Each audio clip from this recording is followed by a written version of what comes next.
The doors are open on the House of Wellness.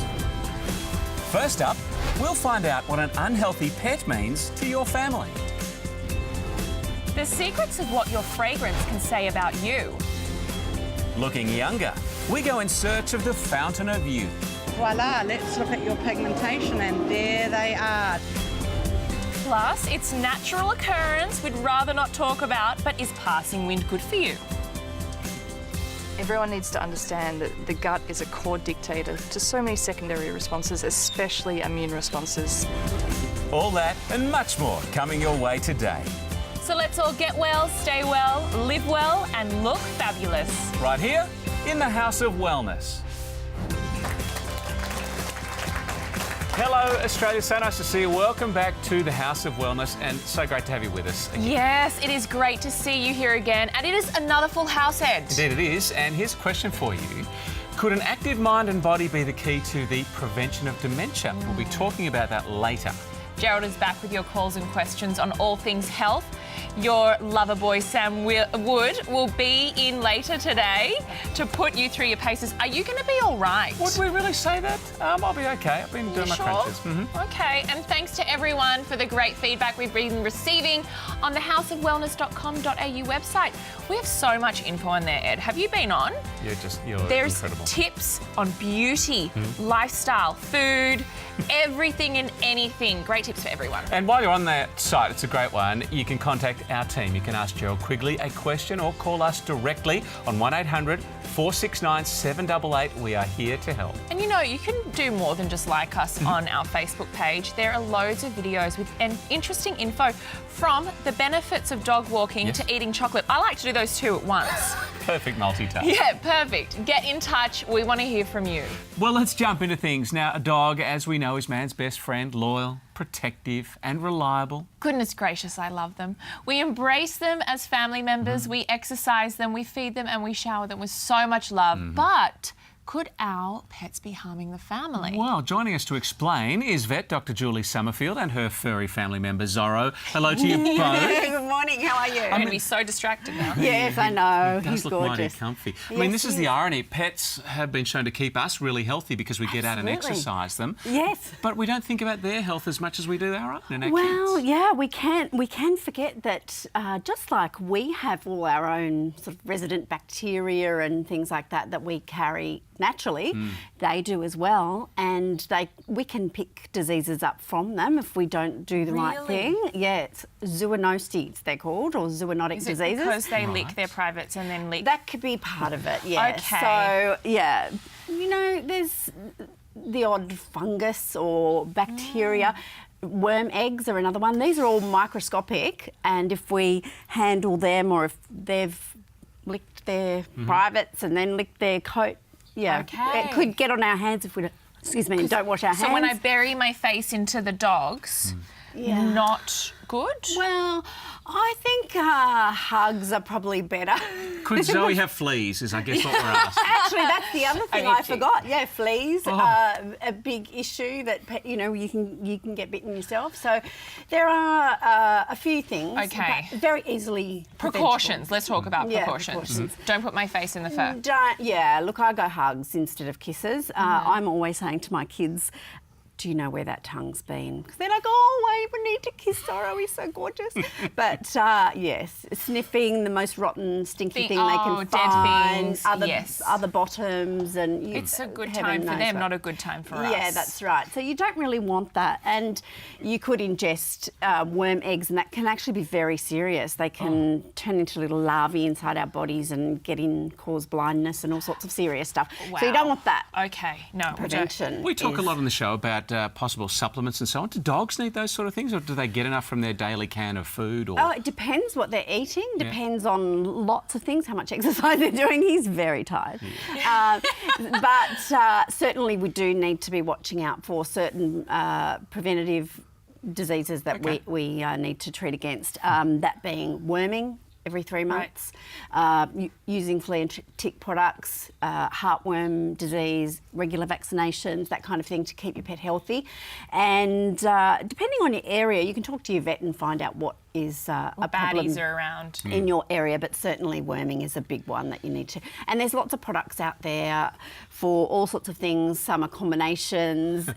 Should they be on the sofa? And maybe in the leave them, bed. please? Yeah. Can I say, my husband has, because we sleep in separate beds, that's another segment. Okay. Come back to that. But he has the dog. Sometimes I come in and the dogs are in the bed sheets with him. Okay. Well, look, I wouldn't recommend that, but it does depend a little bit on the dog's personality as well, because what you're saying, if you allow a dog onto a sofa or bed, is that you're allowed up on here, you're at the top of the pecking order. And then because I'm not in the bed, this dog thinks that he's the gone up the wife. hierarchy. Yeah, that's right. Yeah. So does. you are sending messages to the dog that if it's a dominant sort of dog can be a problem. I remember one guy years ago saying to me his chihuahuas would growl at him and not let him on the bed because In his own bed. in his own bed. Yeah. Dr. Julie, 3 key tips to keep us healthy and our little furry family members as well. Yeah, so certainly hygiene, washing hands before eating, washing hands, teaching the kids to do that, picking up dog poos and keeping that all nice and clean, washing food. Hugs, not kisses, are a good Yes. thing. And see your vet, do all the preventative worming, all that sort of thing to keep them healthy and happy. Keep us covered too. Yes. Right. Might get you a flea bomb as well. Thank you so much. I'm going to pass that information on to the husband. Yes. No more dogs in the bed, Benji. Thank you so much, guys. And thanks to Zorro as well. Oh, Now, yes. Zorro. what about when our pets get old? They tend to grow a little grey around the muzzle and walk a little slowly, but they don't age quite the same as we do. Bonus, they do not get wrinkles. Ban the wrinkles, I say. We live in a society, Ed, that is obsessed with looks. And recently, Australians spent a record $1 billion on cosmetic procedures in an attempt to turn back time. We sent Lynette Bolton off in search of younger skin.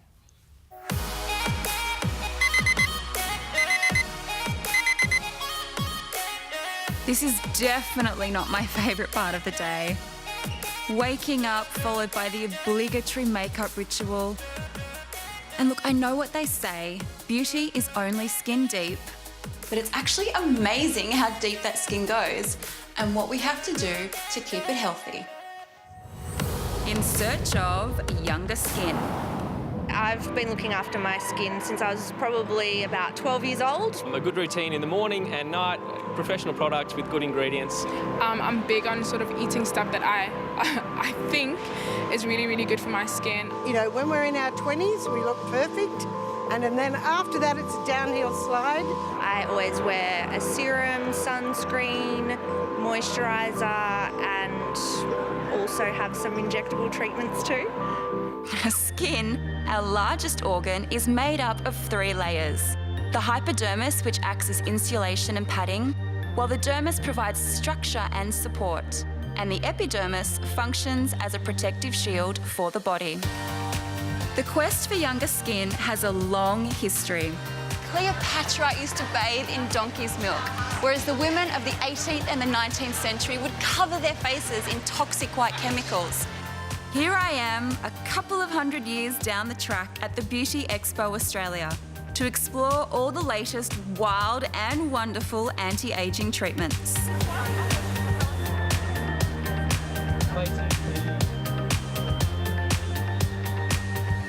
Staying young can be expensive if you don't know where to go. It's important enough to be expensive, I assume. I don't think anything is expensive if it works. That's the $1 million question, isn't it? There's a lot of money to be made by taking advantage of people's desire to stay young and beautiful. So, how do you know what works?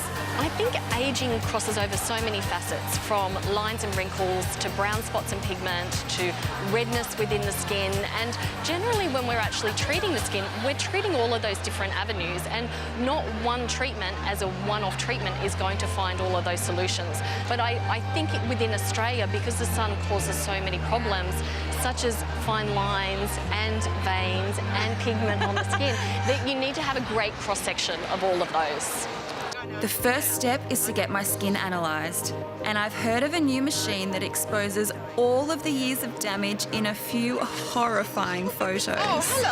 Hi. Apparently, these high exposure photos will show me hidden damage that may well get worse in years to come. We're looking at the pigmentation so we can show people. Okay, here goes nothing. Now hidden here. Where is it? How do I get there? Just put your chin on the wrist. Beautiful. This is going to take 20 seconds. And now for the results. Why am I so nervous? Don't we want to talk about those? Vascularity and pigmentation go hand in hand. Voila, let's look at your pigmentation, and there they are. There are your brownie bits. What does that mean? It looks horrible. I can't even look at that. There's no way I'm showing you guys this one. Some things must remain private, and really, it's only telling me what I already know. The first 25 years of my life spent in the Aussie sunshine along with almost no skincare has taken its toll. The message is clear: start early. Collagen starts to break down after the age of 30, and that's really when the ageing process starts. Is that what happens? So, yes. So you lose your luminosity and you lose your glow. So by stimulating and rejuvenating the skin through collagen stimulating treatments, it brings that life and luster back to the skin. Yep. And that's what I think is beautiful. One of the newest methods of collagen stimulation is LED masks. So with our mask, it's got many different functions, but really from an anti-aging perspective, it's really good for preventative for young people, as well as with more aged skin for more repair. I'm the young person. Yes, you are. You are the young person. You are. All right. Everything. I'm going the whole hog with the vitamin mask combo. After that computer analysis, I'm willing to try just about anything. It's so bright and warm. 20 minutes of forced relaxation and you come out looking younger? I love it. After the break, Lynette continues the search for younger skin. I do feel like I'm back at school a little bit. And later, when you spritz your perfume or aftershave on your way out the door, what does that say about you? Plus, we look into dementia for some key prevention techniques. That and a whole lot more right after the break.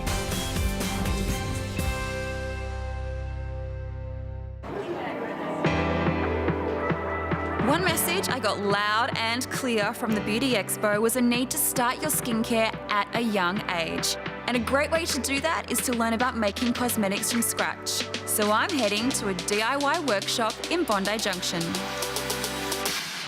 Today we're going to make face cream. Helen Dow owns and runs Be Fresh, which is a bit like school for grown-ups. I do feel like I'm back at school a little bit. Back in the science lab. What's great about these classes is that people, young and old, can go back to basics and learn how cosmetics are made. Yeah, so please try some oil for the skin. You start by choosing the base and essential oils that suit your skin type and tastes. Yeah, I'm definitely going camellia. Good choice. Then you measure out the exact amounts of distilled water and emulsifiers. Get it precise. And who would have actually thought that measuring emulsifiers could be so much fun?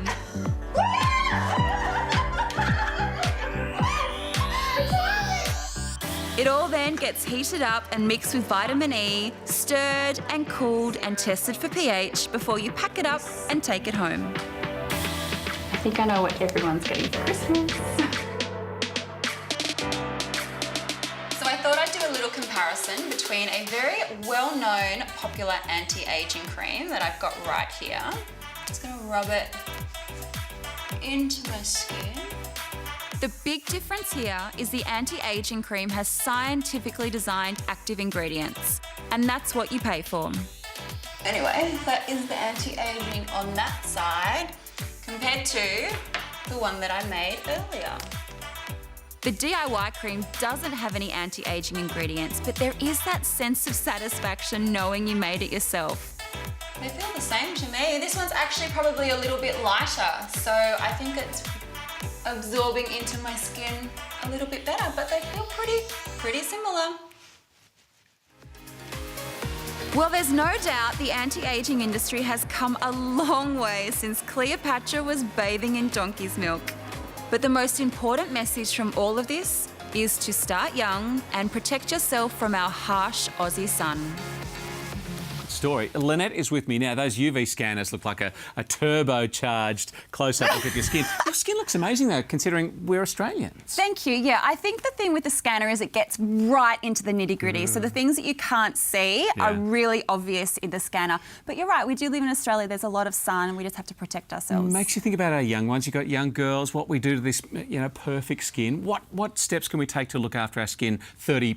I think the biggest thing is to start early. So with little ones, sun cream, but as soon as you do hit that 30, start thinking about getting something a little bit more, those fine lines pop up before you even realise. Now, you look like you had a bit of fun in that DIY class. You've got parents who are doctors and pharmacists. That was a bit of fun, right? It was a lot of fun. And I think the thing with that as well is you do realise that you don't have to go the full hog. So if you just want to start a little bit with something simpler, you can make it yourself. They smelt beautiful, felt beautiful. Great story. Thanks so much.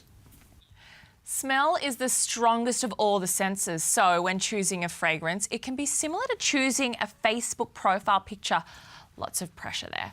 You want something that represents you to the world. A big decision. So to help us get it right is our favourite beauty stylist, the fabulous Fernando Barraza. Thank you, Zoe. How are you? Welcome. Thank you. I mean, it's a lot of fragrance. It kind of adds an element to our identity. It does. Look, I think, fragrance makes you feel great. And I always say... Or feel stinky and yuck, like you picked the wrong one. Some guys can get it really wrong after the gym, right? But I always say, it should be that last thing that you put on. It's kind of like an accessory. Yeah. And just a really nice spray. But, people kind of overkill it sometimes. So can we talk about the overkill? Yes. How many spritzes is enough? So, fragrance works off heat. Okay. So what I always say to people is always go through your pressure points. So, on your... wrist? On your wrist, in your elbow, behind your ears. Okay. And my little tip is always just behind the neck. So when you actually go to embrace someone and kiss them hello, you get a nice little whiff. Okay, because the people that go shh, shh, shh, shh, shh, unnecessary. and then it's too much. Yeah.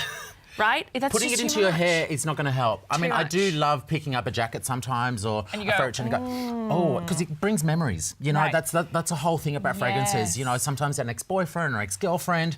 So you can sometimes love or hate a fragrance. That's so true. It could be ruined forever. Absolutely. Now, how do we buy... I get really overwhelmed with fragrance. Yes. You walk into the store and there's 10 million and you've only got 2 nostrils and you want to use them wisely.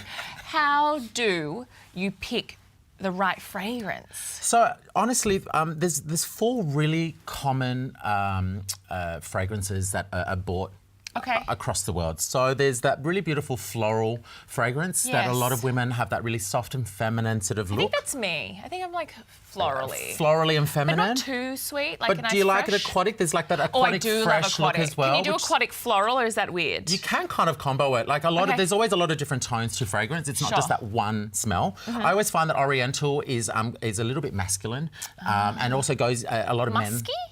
Kind of, yeah. So they've got tones of say tobacco and, spices, and it's actually quite nice. And then we've got, say, fragrances, say, like Delta, which is like really sweet and really fresh. Yes. It's quite a nice young sort of fragrance as well. I wonder if that smell is like Delta's smell. You know what I mean? Like she was encapsulating, like, this is my smell. One would hope so. Right?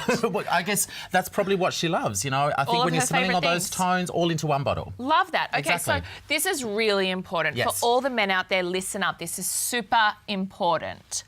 How do they get a fragrance right when purchasing for us? So they really need to look into what you do, what your day-to-day routine is. If you're going to the gym or if you're going out or if you're actually, Does that change things? Of course it does, yeah, Why? absolutely. I think the mood and tone of where you're attending or where you're going can always change the fragrance. I would say there's always a pair, fragrance for me is like a pair of shoes. There's always the right shoe for the right occasion. Do you know what? You are right, because when I spritz a fragrance, it's like my work power fragrance. Absolutely. Or then there's like romance, date fragrance. Or there's Exactly. like fun friend fragrance. Exactly, Okay. exactly. And without overkilling it once again though. So Yeah, do it softly and not Exactly. too much. No, so not at all. give us like your 3 tips. So I always say, experiment with your fragrances. It really is just a spritz. It's kind of like makeup. It's the same thing. You can always just take it off and then try something else. Yeah. Do you think that we should go in and try in store first and then wear it for a little while and then go back to buy it? Because it's a big commitment. Fragrance can smell completely different on two different people. Wow. I always, when I used to work in fragrances, I used to have those little cards and you just chuck it in your wallet and you always get that little whiff. So you go, oh, okay, I love that. Yeah. So, you know, spray it on instead of buying it straight away. Spray it on, wear it for the day. And if you really love it and can't get enough of it, go and back. Get it. Absolutely. Love it. How much is too much to spend? How much is too much? I know, because there's some really expensive perfumes. Look, there really is, but I think there's always something for every single price point. Right. You can get a $20 perfume all the way to like $400. Absolutely. I mean, who doesn't have Calvin Klein 1 or Calvin Klein B? So good. Classics. Thank you so much, Fernando. You're welcome. Our community pharmacist and medical herbalist Gerald Quigley is here to answer your calls. We'll be back for 60 seconds with Sam Wood, and today it's all about your morning motivation. And later we find out what all that noise is coming from our gut. We have more bacteria living on us and in us than we do cells in our own body. All that and so much more. Stay with us on the House of Wellness.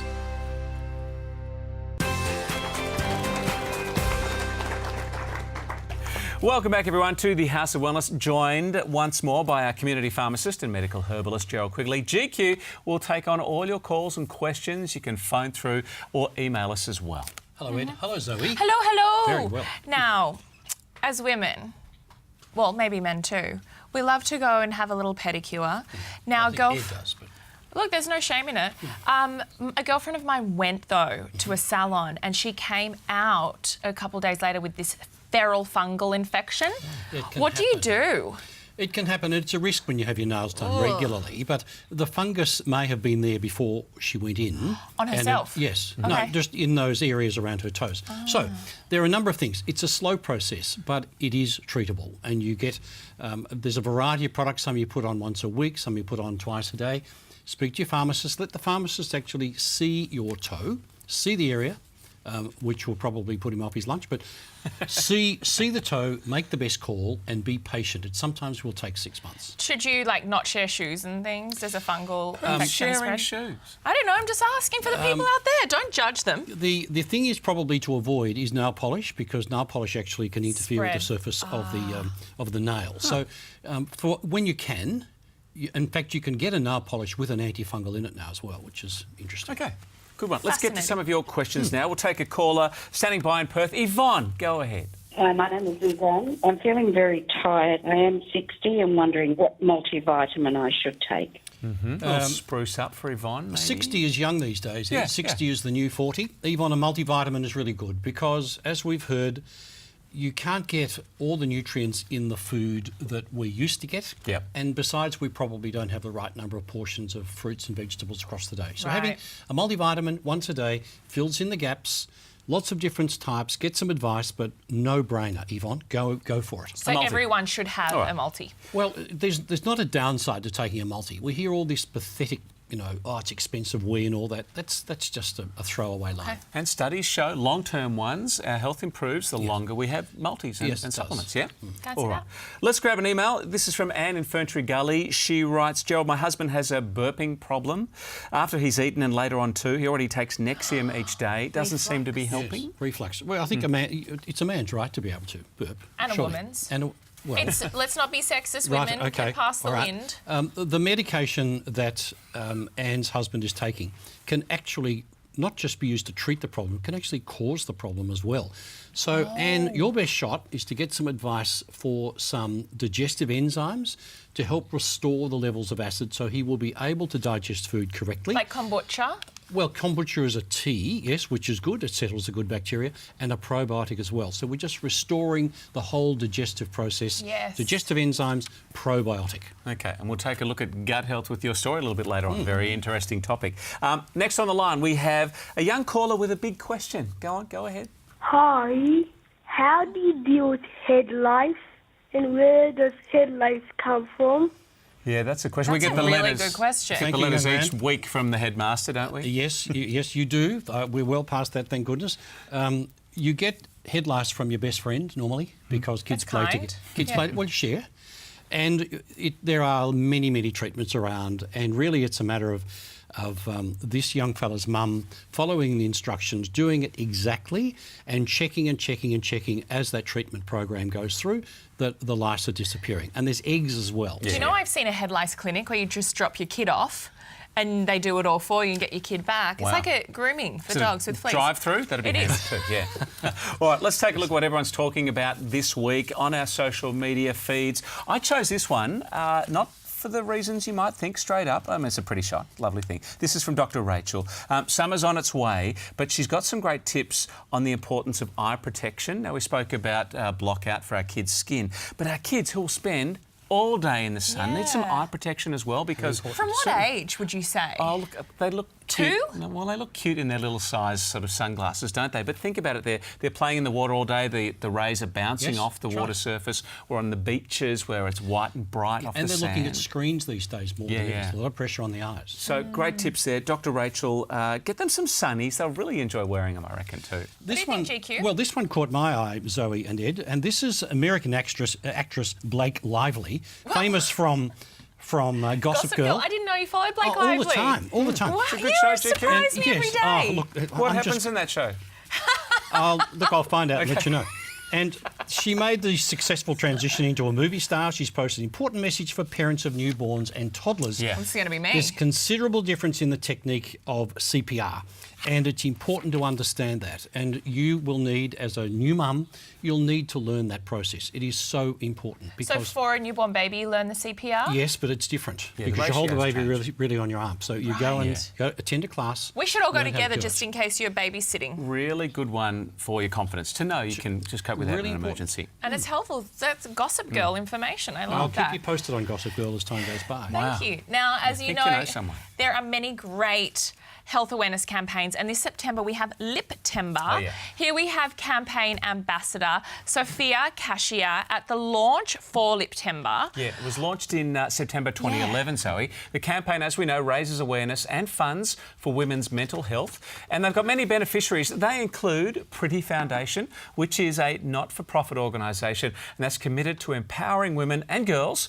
with skills and positive body image. Fantastic. Now, you can get involved by purchasing lipsticks from any chemist warehouse. You can also purchase this great beauty box online at houseofwellness.com.au. It has over $350 worth of products, all for $40, guys. All proceeds will go to Liptember Foundation. And while you're on our website, check out all the great tips on all things beauty. One of my favourites, eating, lots of food on there, and some great health info. You'll also find Gerald Quigley there. You can email him directly or give him a call on our free number, 1800 469 788, and you can even follow us on Facebook. There are some great health and life video tips on there too. A great read on the bus to work.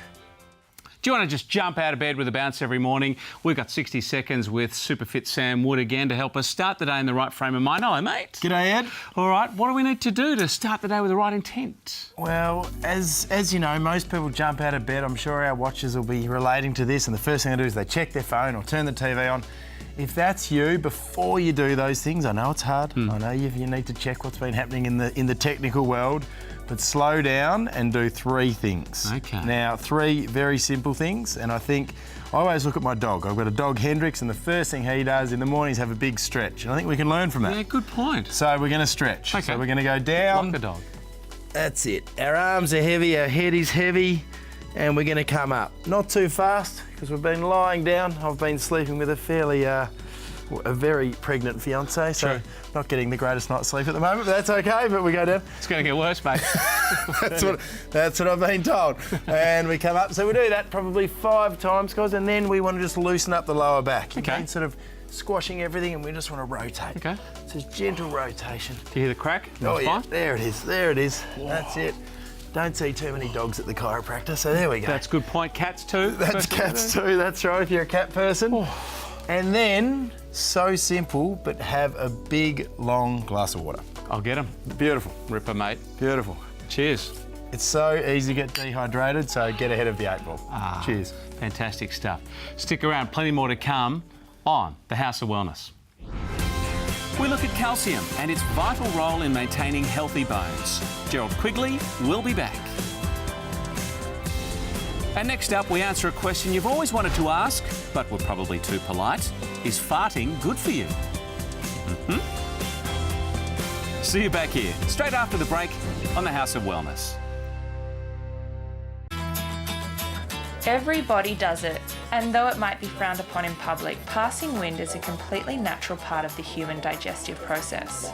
But the much maligned passing of the wind has a lot more going for it than you think.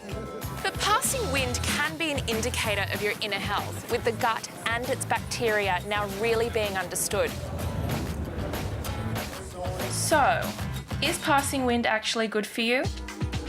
Well, intestinal gas is actually a sign that the bacteria that lives in our gut is loving the food we've eaten, extracting both energy, vitamins, and even boosting our immune system. So a happy gut is a windy gut. And here at Gaia Retreat in stunning Byron Bay, naturopath Charlie Neighbour believes that gut happiness is key to overall well-being.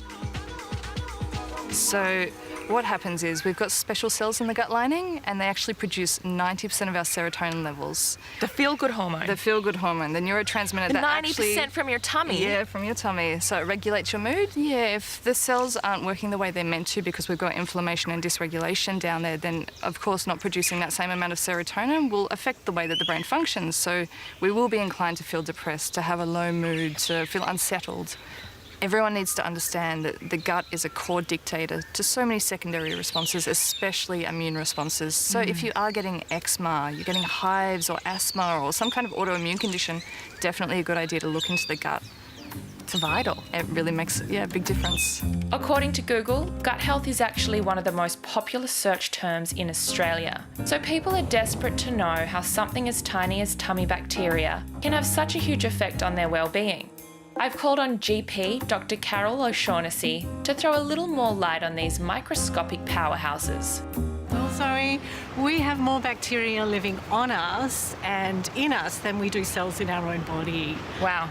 And the gut microbiota or microbiome are the tens of trillions of microorganisms that live in our gut. Right. Altogether, they weigh about 1.5 kilograms of our body weight. Oh my God, that's a lot. Yeah, so they have a big job to do. I think what we do know is that our gut and our friendly bacteria in our gut really like a variety of vegetables, some fruit. Not the meat pie I just had. Less meat, the better. Okay, I've heard about the health benefits and now the science, but what can I do to make my millions of little gut buddies happy? 2 words: fermented food. Anna Surrey and David Mendez run Byron Bay Alive Foods and swear by a process that's been preserving foods and human health for thousands of years. When you ferment any kind of vegetable, any kind of food, a lot of bacteria grow. Fermentation is a process in which bacteria such as yeasts or fungi convert carbohydrates into alcohol or acids. So fermented foods like pickled vegetables, cheese, salami and wine all contain good bacteria that are rich in nutrients. So bad bacteria can't even flourish in it. A lot of people don't really have troubles to digest food.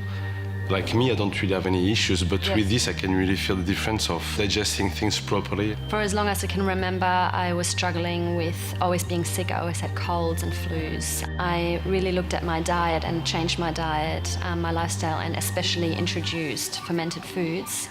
It made all the difference because it's really powerful. It has a lot of probiotics. So there you have it. The next time you happen to pass wind, remember it might just be a sign that your millions of little tummy chums are very happy with the food you're eating.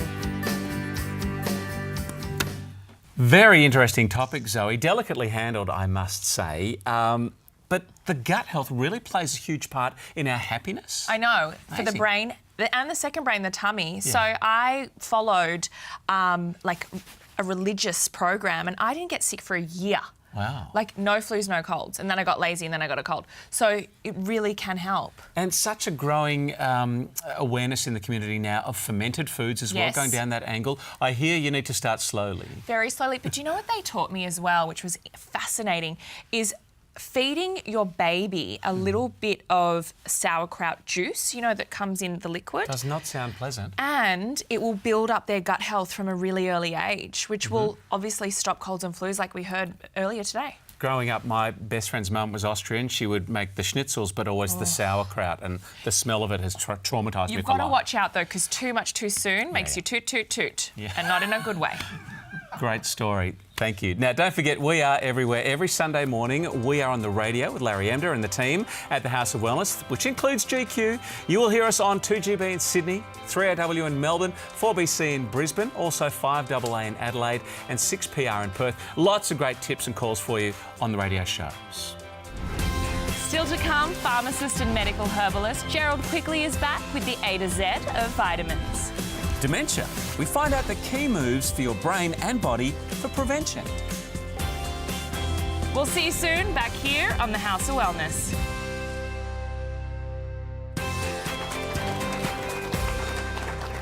Welcome back to the House of Wellness. Now, it is Dementia Awareness Month. It's affecting more than 400,000 Australians and is expected to rise.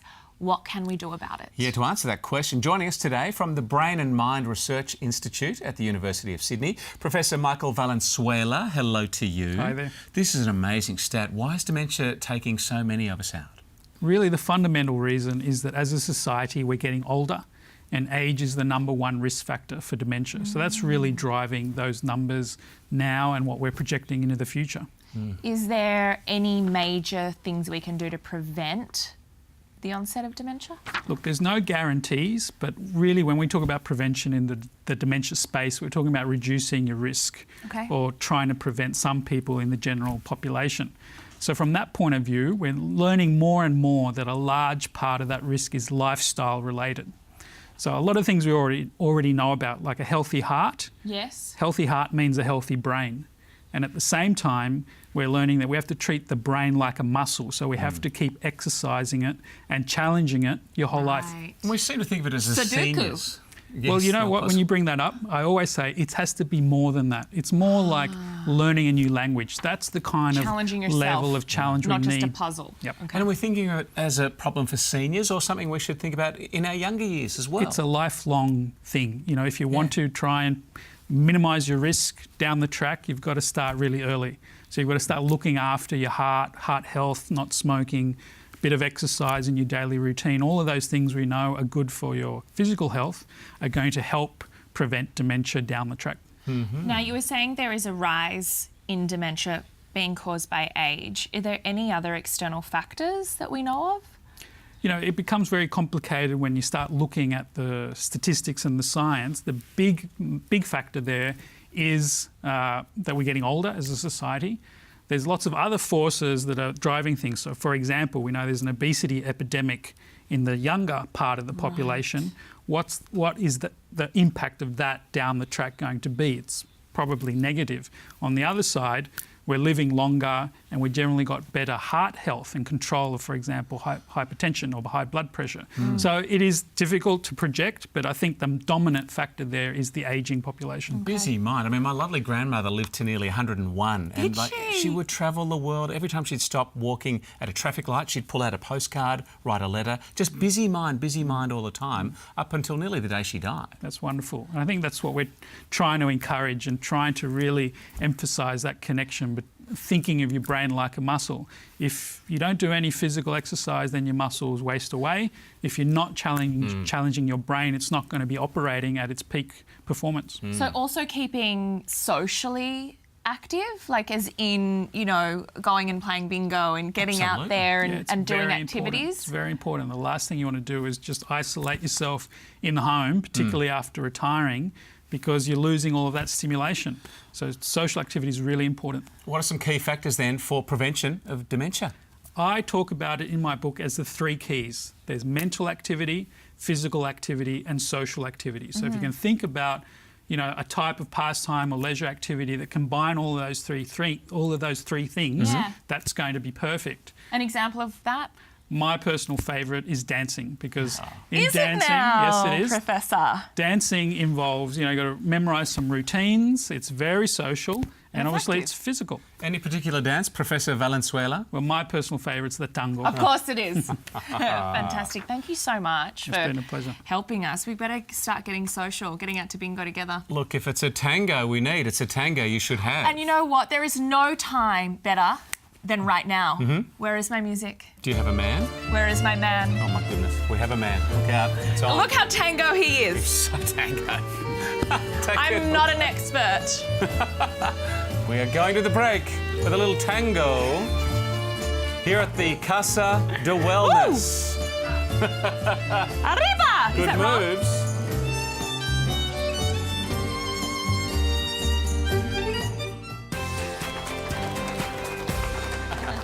Welcome back to the House of Wellness. Time for the A to Z of vitamins now. Our favourite pharmacist, Gerald Quigley, is back with us. Hello, GQ. Hello, Ed. Hello, Zoe. Hello. Thinking every time we go for a walk, we settle into a chair, we hug our loved ones, we're using our bones, our joints, our muscles, vital parts of our body we really need to look after. Well, bones are living things, Ed. Are they living? They are living. Yeah, so a bone has a blood supply.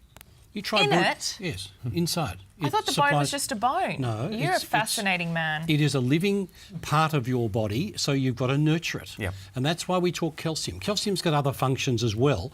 It's good for nerve, particularly as you're growing up. Ever had growing pains as a child? Yes, I have growing pains right now. For different reasons. Calcium phosphate, terrific for growing pains. But calcium, though we can get it from our food, but using a calcium supplement, particularly through menopause and post-menopause, really important. Yeah. And blokes need calcium. We think bone health, we think women. Women, yeah. But blokes actually can have osteoporosis, so they need to be mindful of their calcium intake as well.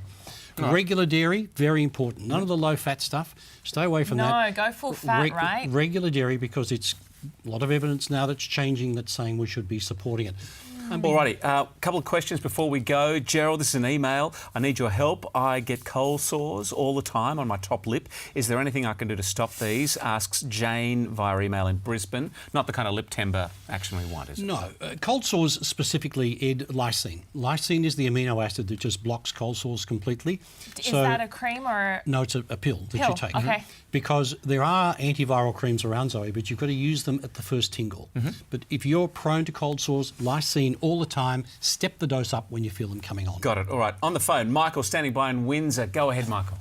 Hi, I have a question on behalf of my wife who has got acute sinusitis. Is there a nitric oxide treatment which could help somebody who has chronic sinusitis? A nitric oxide? What's that? I'm not sure, Michael. So what you do is you go back to basics. You use strictly isotonic saline as an irrigation wash. It's the sort of thing you can use in all ages. It washes all the muck out of your nose. Can be exciting, but it washes it all away, all that infective stuff. So really important. Got to go. Favourite bit from the show? Tango is fun. Will stay with me forever. GQ. Be socially connected as you age. Yeah, good Make one. some friends, learn a language, sing. We had the tango, we had Fernando, we had Professor Valenzuela, we had Zorro the dog. It was a flavourful day. Adios to you all. Before we go, thanks to everyone who's appeared on the show. Big thanks to our friends at Chemist Warehouse as well for getting behind the House of Wellness. Enjoy your week. We will all see you next time. Olé.